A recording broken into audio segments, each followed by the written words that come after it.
women in service might well hear and see all kinds of important information that they can pass on. They've also got access to areas of the court that most men can't get into, like no men are going to go into the Queen's bedchamber. So women are functioning almost like barometers of the Queen's mood. Welcome to the History Extra podcast. Fascinating historical conversations from the makers of BBC History Magazine. What did it take to be a Tudor lady-in-waiting? Why was it such a coveted position? And what do oranges have to do with secret messages? Speaking to Kev Lochun, Dr. Nicola Clark explores the stories of the women who served Henry VIII's 6 wives, women who witnessed the tumultuous events of their generation firsthand, and yet were so often consigned to the background. Nikki, thank you so much for joining us today to talk about your new book, The Waiting Game, which is all about the ladies-in-waiting to Henry VIII's 6 wives. I wonder if we could start with a straightforward question, but for more of a grounding one, is what does a lady-in-waiting actually do? Well, that is also a how long is a piece of string kind of question. A lady-in-waiting during this period is really just there to do whatever the Queen needs her to do and to accompany the Queen, whatever she's doing, wherever she's going, almost 7 days a week, 52 weeks in the year. You know, you're on duty all of the time. You need to ask for permission to leave. They may have done this on a kind of rota system, several months on, several months off. It's really hard to see in the records, but the people who are there holding a defined position in the Queen's household are theoretically on duty all of the time. And that might include personal service stuff like helping the Queen to get dressed or to get undressed, which could take quite a long time when you're lacing up a lot of individual elements of a gown. It might be care of her clothes and her jewels, keeping her chambers clean, going to banquets with foreign ambassadors. They might even share her bed at night for security or for company. And where elsewhere some of these things might be considered quite menial tasks, if you're doing it for the Queen at court, it's a really great honour. That's really interesting. So 2 things I picked up on there. One, menial right at the end, and he also says it's like almost a 24/7 service position. But that doesn't change the fact that it's a very coveted position. Absolutely. Yeah, competition for this is pretty high. And why is that? It's because families want eyes and ears near the monarchs. Women in service might well hear and see all kinds of important information that they can pass on. They've also got access to areas of the court that most men can't get into, like no men are going to go into the Queen's bedchamber. So women are functioning almost like barometers of the Queen's mood. If you want to know whether now is a good time to ask the Queen for a favour, you might want to speak to one of her women first. They can whisper in her ear and ask her for XYZ. That might not be all that successful all of the time, but it's still seen as this potential route to power and influence and patronage. That's really interesting. We'll come back to that. But I just want to very quickly go back to your book title. So we're talking about it. It's called The Waiting Game. And I was really intrigued by that title because the word game feels very specific to me. Yeah, I mean, I did it as a kind of pun. I had help from friends coming up with that title because it feels like you're constantly rolling a dice as to what's going to happen today or next week. How will you survive? Will you survive? And I think it gets increasingly dangerous. And so it must always be like a continual calculation of risk. And that is very much like a lot of the kind of gambling games that they're playing at court anyway. Well, there's a bit in your book which I'm going to kind of like read it out because I thought it was a really interesting bit of quote. But it says, to be a lady in waiting was to be forced to make difficult choices. And then you kind of ask rhetorically, what was the most important? Like her birth family, marital family, her own children, or being a mistress to her queen. And I just wondered, for your research, how you'd found the ladies in waiting actually navigated that. Really differently. This is one reason why I wanted to pick several key characters to focus on through the book. Partly for clarity, I guess, because it's easier to follow a story that way. But also because they did make different decisions and different choices about those things. It's not a one-size-fits-all.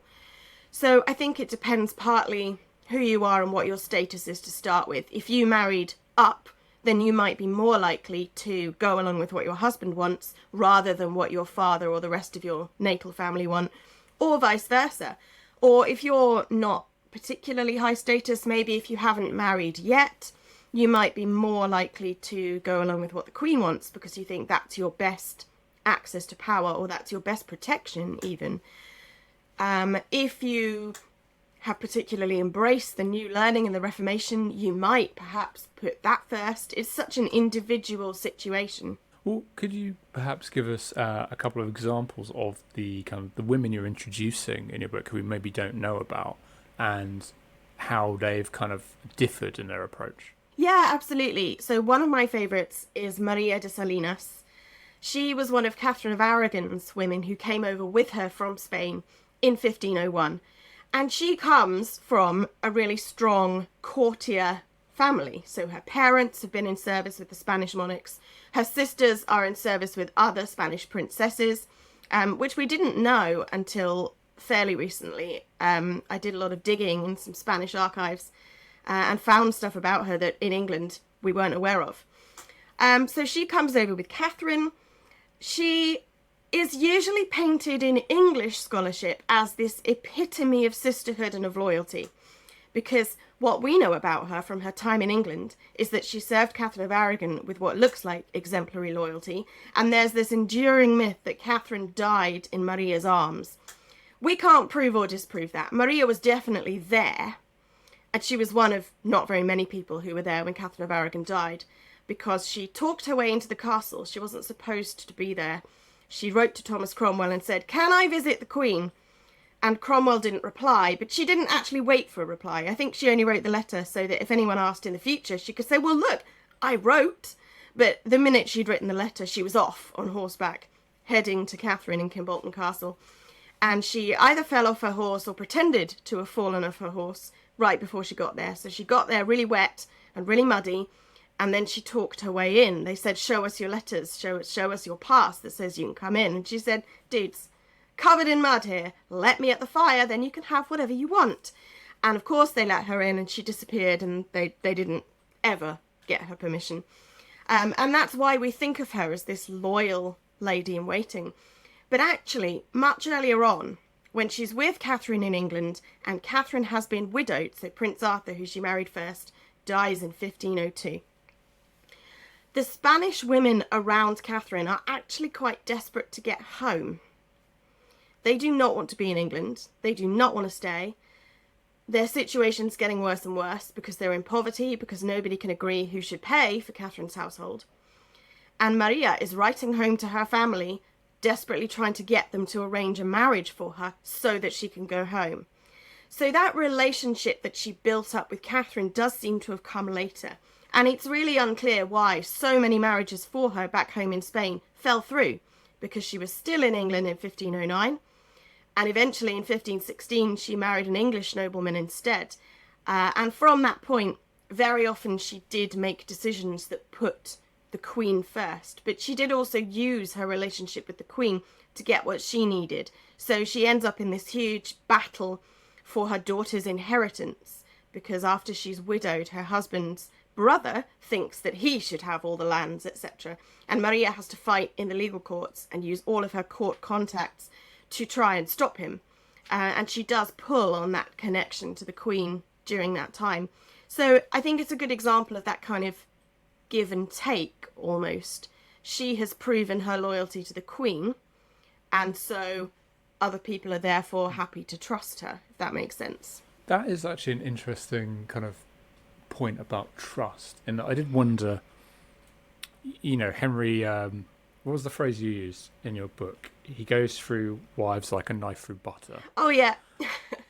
I just wondered, because you have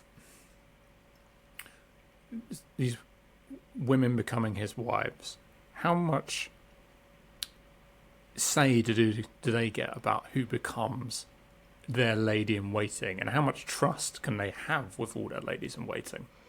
Again, that varies. If it's a foreign consort like Catherine of Aragon or Anne of Cleves, their household is created for them before they come to England, because they don't know the English nobility. They need to step straight into that role and hit the ground running. But if it is an English consort, it's usually a lady in waiting that Henry has picked out and decided to marry next. It's a very increasingly wearying pattern that he sees his wife's ladies as fair game and likes to marry them, those women do have a little bit more say as to who is initially in their household. They do tend to prioritise friends and family, people who've supported them previously, but they quite often also want to keep women who have former experience, because again, some of these English queens have not been raised to be a queen, and it's quite a big ask to step straight into that role. So they need people around them who can help them just jump straight into it, and ladies in waiting are part of that. I think there's also an element of keep your friends close and keep your enemies closer. You can't immediately kick out everybody that you don't like, because then God knows what they might do against you. So it's a really careful balancing act. The king always keeps the power of veto over who is in his wife's household, and he does seem to exercise that. So at one point about Queen Jane Seymour, he tells someone that he won't have any more kind of young, giddy women about her. He only wants old and sober and wise and discreet people. And there's a letter from Catherine Parr later on, basically asking for his permission to take someone into her household. So Henry does maintain a degree of control, but I think the wives also have some say as to who they have attending them. How does one actually become a lady in waiting? With difficulty. One needs to exercise quite a lot of nepotism, to be honest. I mean, in a similar way to the way that things work now, it's just they were more open about it then. You need to know people who are already in the Queen's household, ideally, so that they can take you with them when they go into the Queen's privy chamber, and then the Queen will see you, and then the next time there's a vacancy, you'll be at the forefront of her mind. But it's also, I hesitate to call it a game because I don't suppose it felt like a game, but there's an awful lot of keeping your ear to the ground and figuring out, okay, well, who's likely to marry next and who's going to leave and who's going to stay. It wasn't automatic that if a lady married, she would leave court and vacate her position. Some of them carried on even after marriage. But there is a lot of people listening out for who is likely to leave next. And there are letters that go back and forth that say, oh, well, this maid's going to be married. Oh, no, hang on, she's keeping her job. Oh, no, her place is already promised to someone else. Oh, but the next vacancy will be here. No, just send them here, and then whenever there's a vacancy, we'll see what we can do. So it's difficult. There's a lot of gifts being sent back and forth for favours. If I send you some venison, then you'll owe me, and then maybe you'll take my daughter into your household. And then maybe the Queen will see her and build up from there. That's the idea. I did notice in some of the ladies whose lives you explore in your book, they are actually related. They're kind of like cousins and nieces, and I think in one case there's a daughter somewhere as well. Yeah, kinship is a very close tie during this period. It's one of those cornerstones of society that a lot of other things are built on. It can be quite elastic as well, so it's useful to say, well, you're my cousin, you need to help me. But the minute that a cousin does something terrible, you want to distance yourself. Oh, well, they're only my cousin. I did wonder as well, when we were talking about like how much interest there was in marriages, to what extent ladies in waiting were almost viewed as commodities because of their access. Is that a fair thing to say? I think it is, but I don't know whether it's any more so than most aristocratic women, to be honest. Marriage is an economic contract at this point. Marrying for love, some people even thought that was dangerous, that romantic love was a scary thing and you shouldn't build on it, and it's not a good idea. So yes, I think these women are commodities anyway. I think their positions at court might, in some cases, make them more desirable, certainly to some people in society. So there's an interesting thing in Spain that then gets carried over into England. Bankers, Italian bankers in Spain, continually want to marry ladies in waiting because they think that it's a good way into serving the court. And there's an Italian banker called Francesco Grimaldi who comes over to England in 1508, and he's the one who's putting up the money for the rest of Catherine of Aragon's dowry. So he comes over with the new Spanish ambassador, but while he's in England, he's eyeing up Catherine's maids of honour and ladies in waiting, going, which one can I marry? And he tries to marry Maria de Salinas, who we've mentioned before. And she's writing back to her family going, did you tell him to do this? I don't know this guy. What is going on? It doesn't happen because he marries somebody else instead. But it's quite lucky for Maria. It's quite a lucky escape because he's trying to blackmail the queen into giving this lady more dowry so that he can make more money off her, which is a bold move. And it only half works because he doesn't get the money in the end. But I think it's quite a lucky escape for her. She missed out on an opportunist, but that's all. One other thing you mentioned in your book, which I thought was really interesting, because as soon as I read it, it was like, oh yeah, that's absolutely true, is that when you're watching a Tudor historical drama, ladies in waiting are there. They're always there, and they're always in the background. And they're kind of might couple that ensemble cast that you don't really think about. But I did wonder, if I was a Tudor courtier, would I be kind of making that mistake of thinking, oh, these ladies in waiting, they're just kind of hovering around, or they would be really aware of how important they were to the fabric of court? I think that depends who you are and where you've come from. If you are a foreign ambassador, come over and they're putting on this big show for you with a huge banquet, all you would see would be this sea of female faces, and you would probably think of it like that. And they do tend to describe ladies in waiting as numbers. So, oh, the queen had 50 maids attending her. And you're like, well, that's not daily life, is it? They've just drafted some in to look impressive. Because at that point, he doesn't know who anybody is, and so there's no reason for him to notice them as individuals. I think that the moment anyone gets closer to the queen, the court, her household, etc., then yes, it becomes more important to know who the individual women are. I mean, given that blending in, and as you just said, they kind of, people would think of them as numbers, like a volume. Did that make them quite difficult to research? Yes, researching women is always a massive pain, to be honest. And it's partly because women are secondary citizens for most of the pre-modern period. Married women were under coverture, which was a legal doctrine that meant that once they were married, they didn't legally exist as individuals. They belonged to their husband as chattels. So trying to then find women in records is really difficult. And it's the more difficult because a lot of catalogues and indexes were made by men, often in the Victorian era, which is when they still didn't think that women were particularly important as individuals. So they don't always index very thoroughly or catalogue by individual female names. So a lot of the time you're having to research backwards through the men around them in order to find women. There are lists of women who are at court. They're a bit gappy and bitty for this particular period, and I think it's because the turnover of wives during Henry's reign is so insane that there's less time for records to be made, but also less reason to keep the records of the previous queen. And that means that just trying to find out who served which queen, that was the biggest question I started with when I started researching.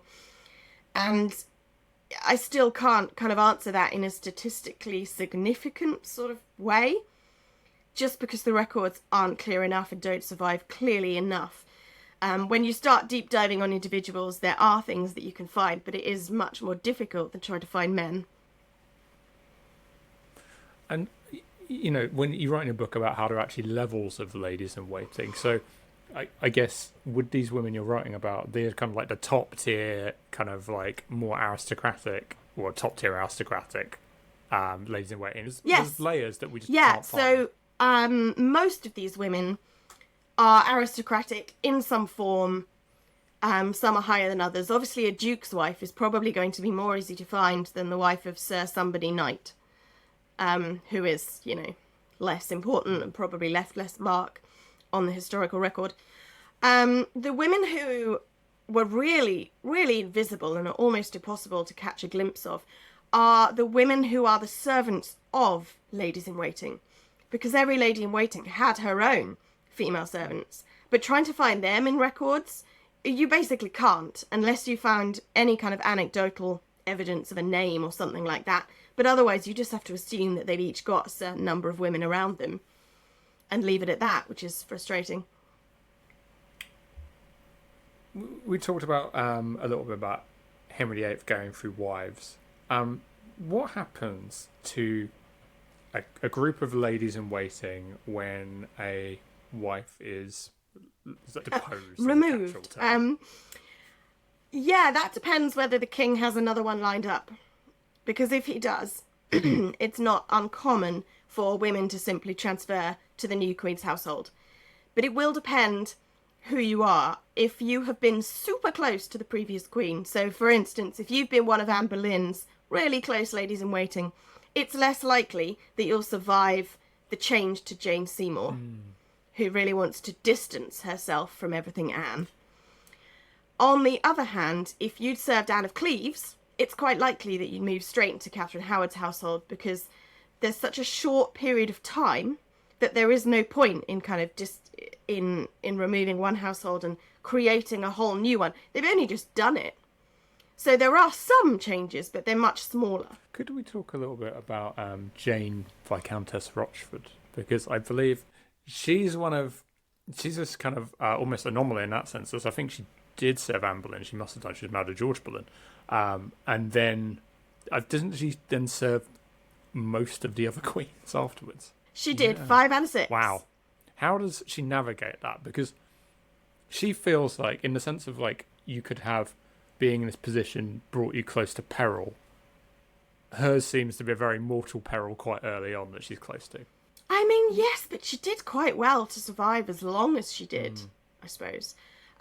So Jane Rochford is the first lady in waiting that I have found to be executed as a direct result of her service. She's executed for high treason alongside Queen Catherine Howard because she helped arrange liaisons between Queen Catherine and men or a man who was not Henry VIII.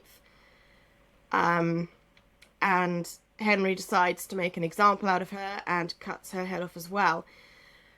But before that, she was doing pretty well. So she comes to court under Catherine of Aragon, and that is because her parents are noble. They've been very close with Henry VII's mother, Margaret Beaufort.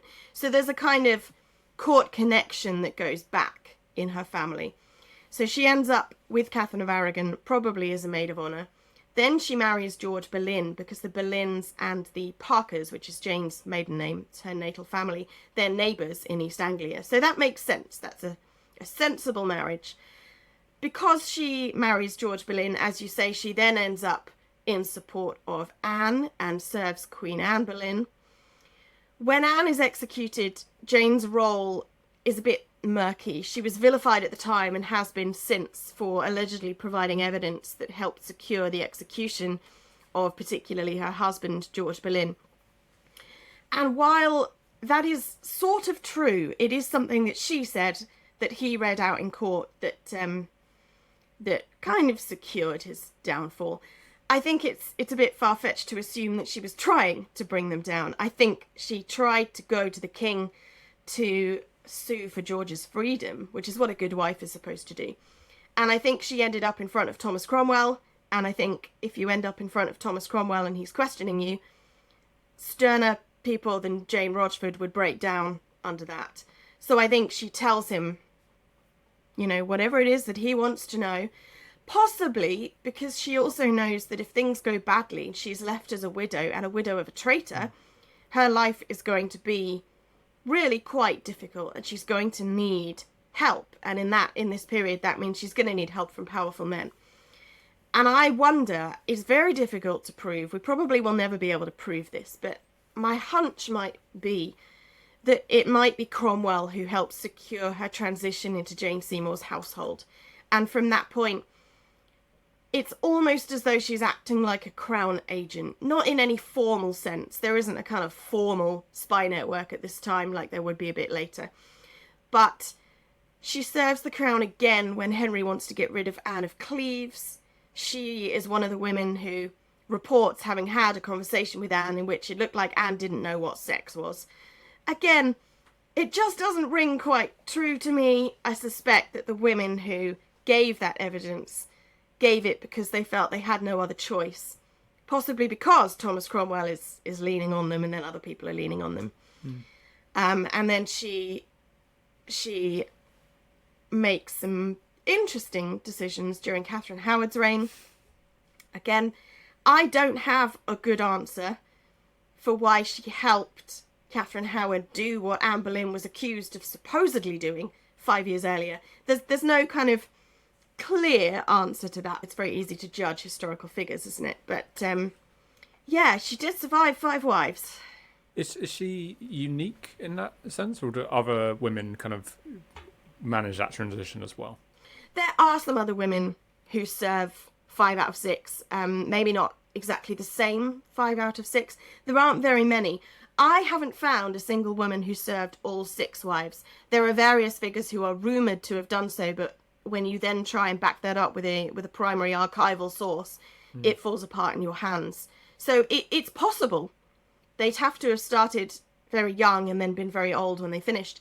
It is possible that women did serve all 6, but I think 5 is your max, and that's not super common. I wonder if we also talk about Catherine Willoughby, because I thought she was really interesting in terms of that nepotism angle, because I think she's Maria de Salinas' daughter. She is.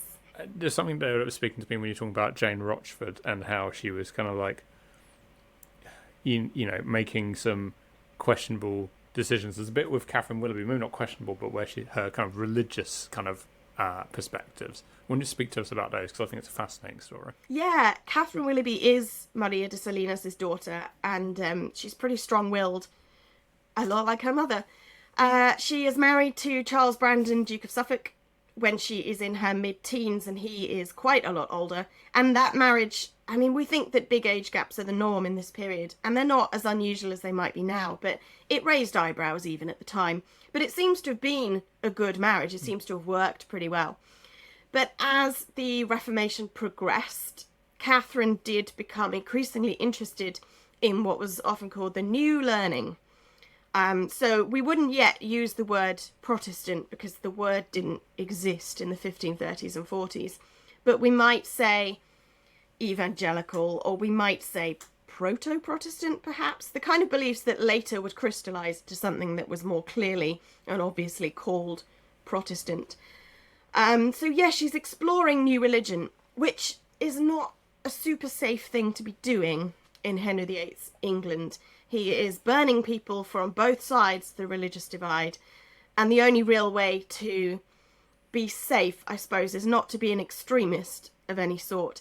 Catherine does manage that quite well, so she doesn't really start pushing truly controversial things until after her husband dies in 1545. And then obviously Henry VIII dies a couple of years later, and after that she is freer during Edward VI's reign to explore those new beliefs. But it is a dangerous tightrope to be walking. There's another woman, Elizabeth Stafford, Duchess of Norfolk, who writes to Cromwell in an absolute panic in 1539 because she's discovered that one of her priests seems to be of a reformist persuasion. He's refusing to fast over Lent, and he's got what she describes as a book of juggling, which usually means almost casuistry, you know, a book of new learning and how to get away with it. And she is panicking in case they think that she sanctions this. So it's definitely a dangerous time to live in, and those are dangerous views to have. I remember there's a bit in your book, because I wrote this down as an example that I really liked, is Henry VIII finding Elizabeth Stafford a self-righteous interfering gossip. I mean, what was she someone? She's another one of the women you pick out her story in the book. Is she someone who kind of creates problems in court? Yes. She means well, but yes. Yeah, so Elizabeth Stafford is the daughter of the Duke of Buckingham, and so she is top drawer aristocracy, the highest you could go. She is married to Thomas Howard before he is really anybody that important, and so she never loses this idea that her status is higher than his, even after he later becomes Duke of Norfolk, and then obviously his status trumps hers. But she never quite keeps up with that. She serves Catherine of Aragon for a long time. She says 16 years all told, which is obviously in bits and bobs. It's not continuous. But still, and she is then pretty outraged when the king is pursuing Anne Boleyn. And this is partly because her own husband has also taken a mistress, and she's not cool with that either. How common that is really hard to tell. I think most women were expected to put up and shut up. Most of them did turn the other cheek. So it might not be unusual to not like your husband sleeping around, but it's really unusual to be vocal about not liking it and to speak out. And that's what Elizabeth does. She cannot keep these things to herself. And that means that in the royal divorce, she throws in her lot with Catherine of Aragon. And that's problematic because Anne Boleyn is her niece by marriage. So the rest of her family are pushing Anne Boleyn. She vocally supports Catherine. She seems to pick up information from her husband and then pass it on to the Queen. And it's information that's coming from the Vatican about the progress of the case in Rome that Queen Catherine probably wouldn't otherwise have access to. She sends them messages of support, things like that. At one point, she sends her a message in an orange. And there's been a lot of Twitter debate about quite how she did this. But apparently she did it. And eventually, she's just not quiet enough about this. If she'd been a bit quieter and kept things on the down low, she might have got away with it for longer. But because she's walking around court shouting about supporting Catherine of Aragon, Anne Boleyn obviously tugs the king's sleeve like, dude, could we just get rid of her? And they banish her from court. I would really like to know your thoughts on how the message in an orange works. Oh, well, I wonder whether if you peel the peel off, and then kind of slide a message under that and then tie it back on with a ribbon so that you can't see. It would have to be very precise, and probably hidden among other oranges. I mean, an orange is a great gift for a Spanish queen, right? Like, here, reminder of your homeland. Just check them carefully before you eat them. You have to wonder if that kind of parchment gets quite, like, if the message survives that trip, you know? I mean, orange juice is used at that time as invisible ink. Because if you write something in orange juice, and then you hold it up to a candle or to a flame, the heat will burn the sugar so that you can see the writing. So I don't know if it's maybe a reference to that. It's very hard to tell. I mean, given what we're talking about, is there any kind of evidence that, you know, ladies in waiting would send their queens, or even their lovers, I suppose, like these kind of secret orange juice letters? Not as far as I'm aware, but you never know. They do definitely write letters, but usually they don't put the sensitive information in letters, which is incredibly frustrating as a historian. It's very common that somebody will write a letter and say, well, the bearer will tell you the rest. So whoever they've given the letter to and said, take this to so-and-so, the letter bearer carries an oral message as well. And that has the sensitive information in it. And it's so annoying. You see that at the end of the letter and you're like, God damn it. The juicy stuff was not written down. Speaking of trust, so there's a lot of upheaval through this period in which Henry VIII is on throne.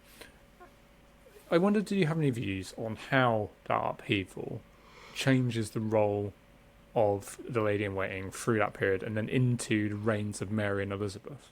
Yeah, in lots of ways, on paper, I don't think the role changes a huge amount. The role of ladies in waiting, what they are supposed to do, would probably be defined the same way at the end of Henry's reign as it was at the beginning.